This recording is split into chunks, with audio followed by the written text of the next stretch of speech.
We've told you before about the so-called sanctuary cities, where local law enforcement does not cooperate with federal immigration authorities to keep criminal illegal immigrants off the streets. Tonight, a place where there is plenty of cooperation. Here's national correspondent William Lajeunesse. We see both just the illegals and the drugs.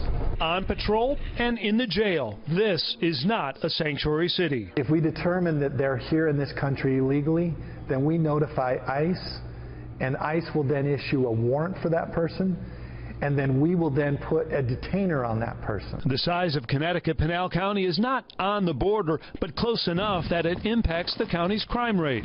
People need to understand that illegal immigration goes hand in hand almost always with drug trafficking and with human trafficking. James caught out a vehicle on the canal. Deputy Sheriff Eddie Joseph belongs to an anti-smuggling unit that arrested hundreds and seized massive amounts of drugs last year. Unlike most sanctuary communities, it is not illegal in Arizona to ask a suspect's immigration status or birthplace. How long have you lived on the reservation? Once booked, jail officials here are trained as ICE agents to determine legal status. The 287G program allows me to make sure that I'm not putting criminals back in our communities. Their goal is the same as ours, public safety, right? And those sheriffs and law enforcement agencies realize that by turning over these criminal aliens to us, that they're not going to be able to go out and commit additional crimes. Fingerprints taken in Pinal County are automatically uploaded to an ICE database to determine legal status.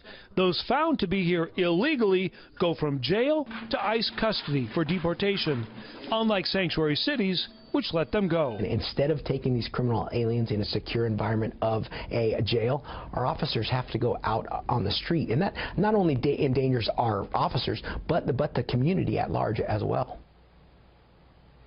And that is the reoccurring argument. By deporting criminal aliens, do you make communities safer or not? Because immigrant victims don't report crimes out of fear that they too will be deported. And that's why some sheriffs have complained recently to ICE about this naming and shaming report, saying it effectively outed them as sanctuary cities, when in fact many do cooperate with ICE. The agency now says that report, Brett, is on hold until they make it more accurate. You know, last night on Special Report, we first told you about an arrest in the murder of Border Patrol agent Brian Terry. William, what are you learning today about that suspect? Well, the Border Patrol apprehended and deported this person 7 previous times before the firefight that killed Agent Terry. Well, at 2 a.m. on Wednesday morning, a joint U.S.-Mexican task force confronted the suspect at a ranch in northern Mexico along the Chihuahua-Sinaloa border and arrested Herlaquio Osorio Arianes, a Mexican national. He faces extradition and 30 years of life, or 30 years to life in prison for Agent Terry's murder.